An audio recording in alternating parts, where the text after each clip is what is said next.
So today I'm going to read The Bug Girl, and it's based on a true story. And it's by the Bug Girl herself, Sophia Spencer, with Margaret McNamara, illustrated by Scoet. Oh, I love those pictures. You know what they used? Watercolor. And it's published by Schwartz and Wade Books. The first time I made friends with a bug, I was 2.5 years old. My mom took me to a butterfly conservatory, which is like a zoo for butterflies. As soon as we got there, a butterfly perched on my shoulder. It flitted onto my hand and my foot, my elbow and my head, even my nose. It stayed with me the whole time we were there.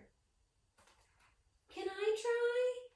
She's a butterfly magnet. Do you see her? She's got a little butterfly on her nose. When it was time to go home, a guard stopped us at the door. I'm sorry, miss. The butterfly has to stay here, he told me. Say goodbye to the butterfly, said Mom, but it did not move. Carefully, gently, the guard took the butterfly from my shoulder, and after a moment, away it flew. Bye-bye, butterfly, I said. From that day on, I was bug crazy. Other kids liked storybooks, I liked bug books. Other kids watched cat videos, I watched bug videos over and over again. I noticed bugs everywhere I went. So she noticed them in a crowd. She noticed them holding all these little bits of food. She noticed a spider web. Maybe it's a daddy long leg or a golden orb weaver. She notices a little bug underneath the grocery counter.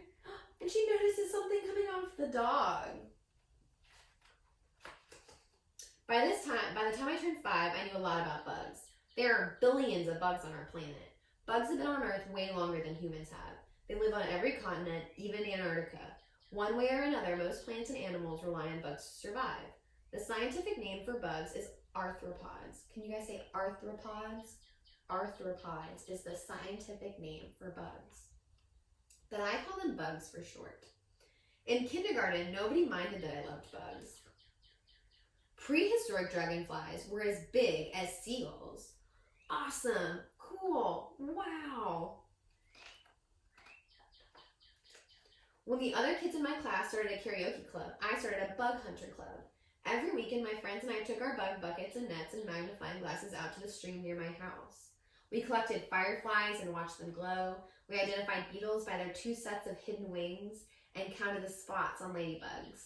We watched dragonflies hover like helicopters. We even collected stink bugs, which can really stink. I took the bugs home to study them. Mostly I had to keep them out on the porch so they wouldn't escape and crawl around the house. It's just Mom and me at home, so we share chores. Mom has a lot of rules. Make your own bed, pick up your clothes, keep your room neat. No ants in the house, unless they're in the ant farm. I have just one rule. All bugs must live.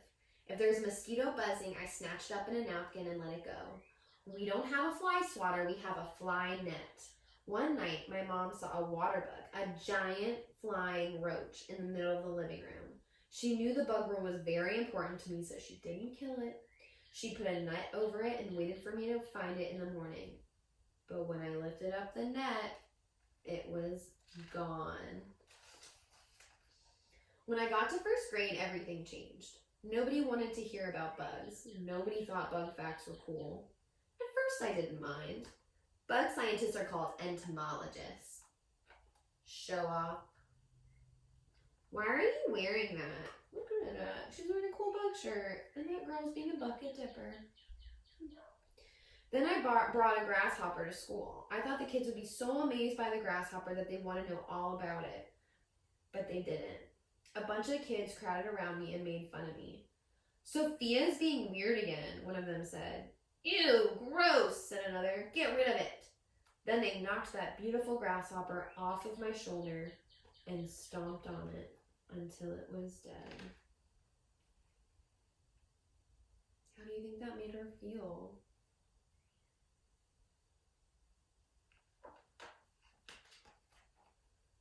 That night, I went home and cried and cried.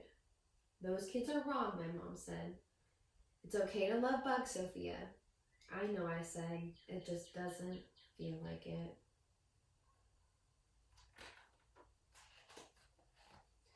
I had to go back to school, but I didn't bring a bug with me ever again. But that didn't stop kids from making fun of me. Why doesn't she like regular things? I don't want to be friends with a bug lover. She's so strange. Look at her. We know that emotion. We have everyone over here and one person over here. That's excluded. That's a sad emotion. About halfway through the first grade, I took a break from bugs. Do you see her room? Do you remember what it looked like? She's putting away all of her bug things. There's nothing left in her room. My mom did not like seeing me so unhappy, not one bit. She knew I needed to find other people who loved bugs as much as I did. She wrote an email to a group of entomologists, remember, bug scientist is an entomologist, asking for one of them to be my bug pal. She wanted me to hear from an expert that it was not weird or strange to love bugs and insects. Maybe somebody will write back, said my mom. Maybe, I said, or at least call. We thought those scientists would be too busy to respond, but 3 days later, my mom got an email. She opened it. It's from a bug scientist named Morgan Jackson, she said. He wants to put my letter online so that other entomologists can read about you. Okay? Okay, I said. Morgan Jackson posted my mom's letter, and he asked other bug scientists all around the world to let me know if they had any advice for a girl who loves bugs. 2 days after that, messages and posts and videos poured in. I couldn't believe how many people around the world loved bugs as much as I did, and how many of them were grown-ups. And how many of them were grown-up and women. Some were scientists who wrote about the work they did in their labs. Others shared videos of themselves with bugs on their arms and sent pictures of themselves hunting bugs in the wild. I looked at those messages day after day. All those people love bugs, I said to my mom. They do, she said. And they're not weird. Nope, said Mom. They're curious, just like you. She put them all up on her fridge. Newspaper reporters read my story online and they started calling my mom to find out more. The reporters asked to interview me and I talked to them on the phone. My mom and I even appeared on television, which was a bit scary. It's hard to be on television when you're just an ordinary person, but I did it. I wanted to get the word out that it's okay to love bugs. Then Morgan Jackson decided to write a scientific article, which means like a story about everything that happened. How entomologists, bug scientists, can get young people excited about science.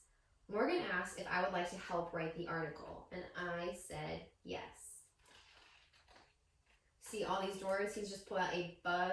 All these bugs are in a drawer, so each drawer has a bunch of bugs in it.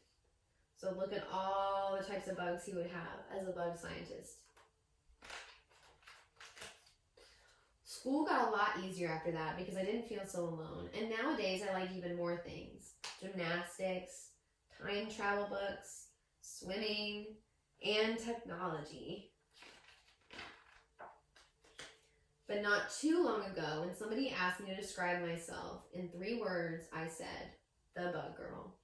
That's because I'm happiest when it's just me, a few green leaves, some drops of water, and a bug to keep me company. And that is The Bug Girl, and it's based on a true story. So we saw some different type of characters in that book. We saw some bucket dippers and some bucket fillers. Maybe you can talk to Mommy and Daddy about who you thought was which and why. I hope you guys liked it.